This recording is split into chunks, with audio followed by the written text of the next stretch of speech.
ये वीडियो जो इस वक्त आप देख रहे हैं इंडिया टीवी पर, ये वीडियो उन सब लोगों को देखने की जरूरत है जिन्होंने ठंड में आपको कपकपी छूटने लगती है। ऐसी ठंड जहां आपको ऐसा लगने लगता है कि हाय तौबा, अब रजाई से ना निकला जाएगा। लेकिन देखिए ना कैसे जवान -डिग्री टेम्परेचर में बर्फ की जमीन पर धंसते धंसते चल रहे हैं। हड्डियां गला देने वाली ठंड में वतन के लिए अपना फर्ज निभा रहे हैं और यहाँ लोग खुद की सेहत के लिए मेहनत करने से बचते हैं और दोष देते हैं सर्दी को। बिल्कुल मीनाक्षी, आप बिल्कुल ठीक कह रही हैं। सबसे पहले तो सभी जवानों को हमारी तरफ से सैल्यूट है। बिल्कुल। और वहाँ इतनी ठंड है कि वहाँ रहना तो बिल्कुल भी आसान नहीं होता। और मैं तो खुद लद्दाख में बर्फीले हवाओं के बीच, जैसा कि आप देख रहे हैं कि आर्मी वालों के साथ ना सिर्फ मैंने उनके साथ वक्त बिताया, लंबा वक्त बिताया, बल्कि योग भी किया। और मैं जानता हूं कि कितना मुश्किल होता है ऐसे हालात में सांस भी लेना, जो मुझे याद है अमित, आप जिस दिन ये यहाँ योग कर रहे थे उस दिन यही स्टूडियो में मैं थी और ये महसूस कर पा रही थी कि अच्छी खासी सर्दी वहां पर होगी।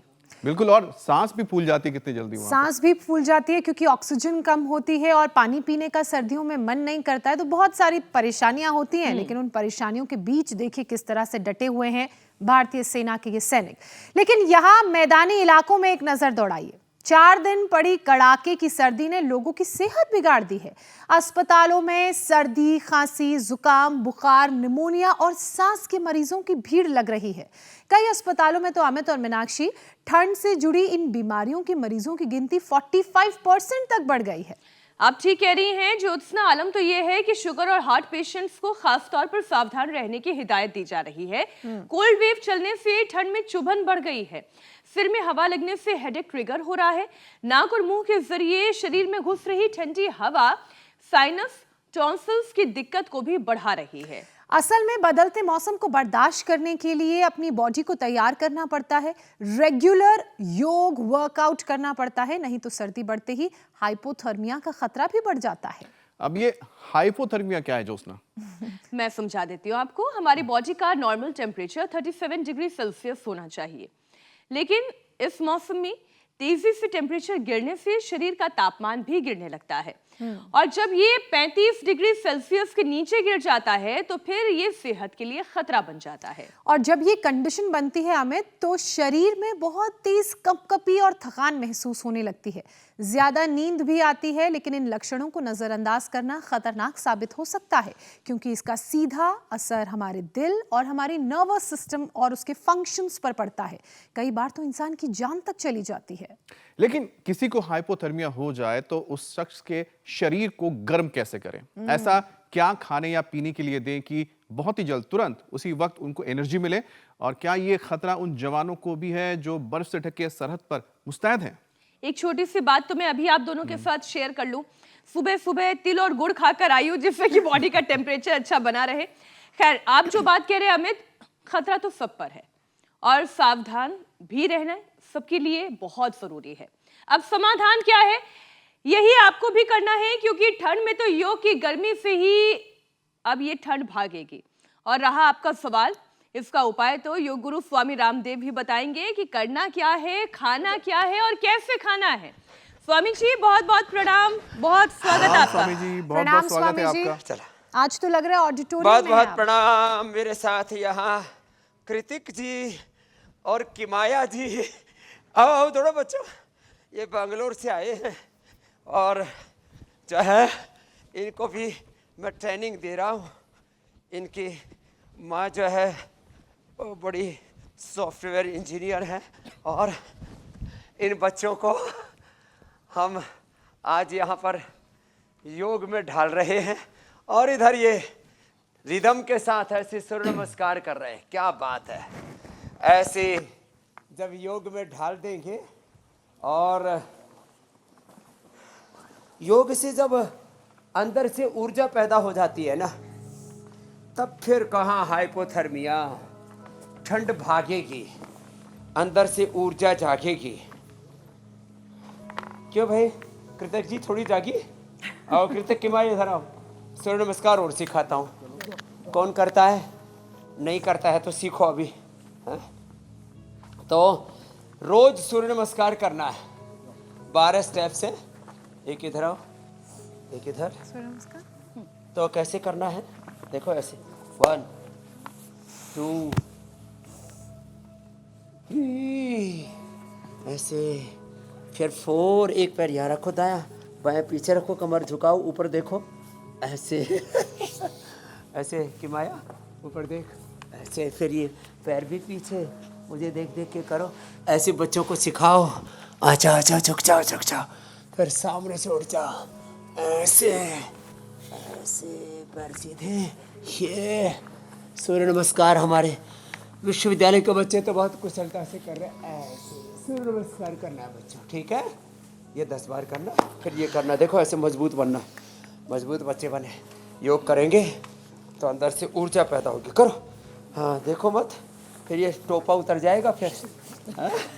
और अंदर भी हाँ ऐसे हाथ गर्म रहेंगे मेरी तरह से, ऐसे। कितने प्यारे प्यारे क्यूट क्यूट से बच्चे ऐसे, ठीक है? फिर स्ट्रॉन्ग बनना, और स्ट्रॉन्ग। 1 2 3 4 5 6 ऐसे। चलो जाओ अब।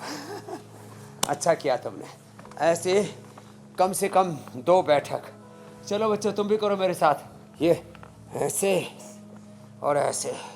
ये तो बच्चे बहुत एडवांस योग वाले हैं, क्या बात है, ये तो बहुत ही खूबसूरत कर रहे हैं। हाँ ऐसे पूरी मजबूती के साथ ऐसे जो करेंगे, कहाँ हाइपोथर्मिया होगा। चलो बच्चों अब ऐसे बैठ जाओ ऐसे, और अब पहले तो दंड लगाओ, फिर तुम्हारा एडवांस योग करवाएंगे। ये तो जिनको भी ठंड लगती है अब स्वामी जी शिलाजीत, शुरुआत ही आपने स्वर्ण एकदम शिलाजीत, पावर योगा से करा बड़े दी है। जबरदस्त चीजें। तो ठंड लगने का तो मेरे साथ सवाल ही ही नहीं है। स्वामी जी हम आज के पूरे कार्यक्रम में बहुत सारा योगाभ्यास करने वाले हैं। हाँ गुड़ और तिल खा के, बिल्कुल। स्वामी जी दर्शकों को एक खूबसूरत सी मुलाकात दिखाने का बड़ा मन है, आपकी इजाजत से ये मुलाकात जरा मैं दिखा दूं दर्शकों को। ये मुलाकात पंजाबी सिंगर दिलजीत दोसांझ और देश के प्रधानमंत्री नरेंद्र मोदी के बीच हुई। उनकी बातचीत में वैसे तो बहुत सारी चर्चाएं थी, संगीत की भी थी, देश की थी, विविधता की थी, लेकिन जो चर्चा वाकई में हमारे दिल को छू गई वो योग की चर्चा थी। दिलजीत ने योग को भारत का सबसे बड़ा जादू बताया, तो प्रधानमंत्री मोदी ने योग की ताकत बताई। स्वामी जी आप भी सुने, दर्शकों को भी सुनाती हूँ। भारत में सबसे बड़ा कोई जादू जिसको कह लो तो वो योग है। और जिसने योगा को अनुभव किया है वो उसकी ताकत जानता हाँ है। जी, भारत में सबसे बड़ा कोई जादू जिसको कह लो तो वो योग है। और जिसने योगा को अनुभव किया है वो उसकी ताकत जानता है। हाँ जी। अब स्वामी जी जिसने योग की ताकत को अनुभव किया वो ये जानता है, और आपसे बड़ा एग्जाम्पल कौन है? और दिलजीत जी जो है योग करके एक अप्रतिम उत्साह से सदा भरे रहते हैं, सदा पॉजिटिव रहते हैं। मुझसे भी उनकी बात होती रहती है, बहुत जल्दी वो पतंजलि भी आने वाले हैं। अरे वाह, मुझसे कहने लगे योग स्वामी जी योग मेरी बहुत बड़ी प्रेरणा है, इंडिया टीवी पर भी उनको लेके आएंगे।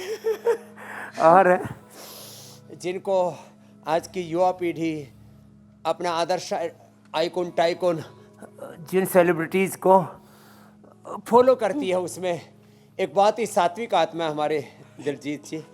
तो ऐसे अपने आप को एनर्जाइज रखना है, इससे सेल्फ डिसिप्लिन आएगा लाइफ में, सेल्फ डिसिप्लिन आएगा, और सेल्फ डिसिप्लिन के साथ साथ अपने शरीर पर, अपने इंद्रियों पर, अपने मन पर नियंत्रण आएगा। ऐसे ऐसे भुजंगासन 100 बार तक करवा देते हम तो। ये डेली का हमारा पावर योगा का सेशन है इसमें।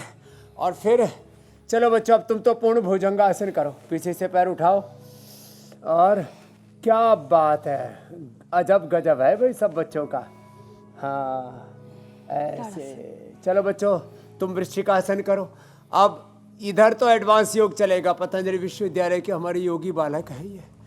और इधर अनुलोम विलोम करो बच्चों आप, हमारी श्रद्धामयी माँ अनुराधा जी और उनकी बहुत ही सात्विक प्यारी बेटियाँ अंकिता जी, प्रियंका जी, हमारे भाई संजीव जी, और दोनों ही प्यारे प्यारे बच्चे कृतिक और किमाया। आप भी अनुलोम विलोम, हाँ देखो तुम्हारी दादी करती है ना, नानी करती है ना। हाँ तो बच्चों ने अपने माता पिता से, दादा दादी, नाना नानी से ये योग सीखा है और हमने सब तक ये पहुंचा दिया। एक तरफ एडवांस योग, एक तरफ सहज योग। सब बच्चे अब चलो भूनो मनासन करो बच्चों। आप पहले भूनो मनासन, फिर पूर्ण उष्ट्रासन, आगे पीछे फॉरवर्ड बेंडिंग, बैकवर्ड बेंडिंग, फिर हनुमान आसन, फिर सुग्रीव आसन। क्या जबरदस्त आसन है ये। और ऐसे ही जो कर सके तो ये मूल बंध उड्डयन बंध के साथ शीर्षासन, जवानों को तो ये करना चाहिए। आज बहुत सुंदर नैसर्गिक नज़ारों के साथ, प्रकृति के, संस्कृति के पूरे दिव्य संगम के साथ आपने हमारे योद्धा, योगी, हिमालय की बर्फीली चोटियों से लेकर के और पूरा हिंदुस्तान और अब तो पूरा जहान इस योग धर्म को अब योग धर्म के रूप में फॉलो कर रहा है। अब मैं स्वामी एक जी, वाक्य कहा करता हूँ मीनाक्षी जी, आज जी, कल जी। तो आप राजधर्म के साथ सनातन धर्म पर भी कार्यक्रम करते हैं। जी 100 करोड़ से ज़्यादा जन्म से सनातन धर्मी और 500 करोड़ से ज़्यादा सनातन धर्म के जो मूल मूल्य, आदर्श, सिद्धांत, उनमें श्रद्धा रखने वाली आत्माएं, वो सब योग कर रही हैं। अब ये बहुत बड़ा तत्व हो गया है योग पूरे विश्व के लिए। मैं तो स्वामी जी इस कार्यक्रम, शीर्षासन तो रोज करना चाहिए। योग भाई, कार्यक्रम अभी के कुछ माध्यम आहुति से लगा रहे थे, आपको आप भी लगा लो। आमंत्रण देना चाहती हूँ कि आप भी आए सत्य सनातन कार्यक्रम में, क्योंकि योग धर्म, शिक्षा धर्म की बात जो आप करते हैं, सत्य जैसे आप सनातन में समझाते मैं हैं, क्यों नहीं आऊंगा? वो तो हमारा ही कार्य है, वो तो ईश्वरीय कार्य है। स्वामी जी एक और विषय ले लेती हूँ। अब सत्य सनातन में स्वामी रामदेव नहीं आएगा तो क्या ओवैसी थोड़ी आएगा? पधारे स्वामी जी, जल्दी से आप भी हमारे स्टूडियो, हमारे साथ जो भी योग धर्मी, सनातन शिक्षा धर्मी जो ऑडियंस भी जुड़ती है, आपसे इस विमर्श को सुन के, इस चर्चा को सुनकर वाकई में बहुत ही एजुकेटेड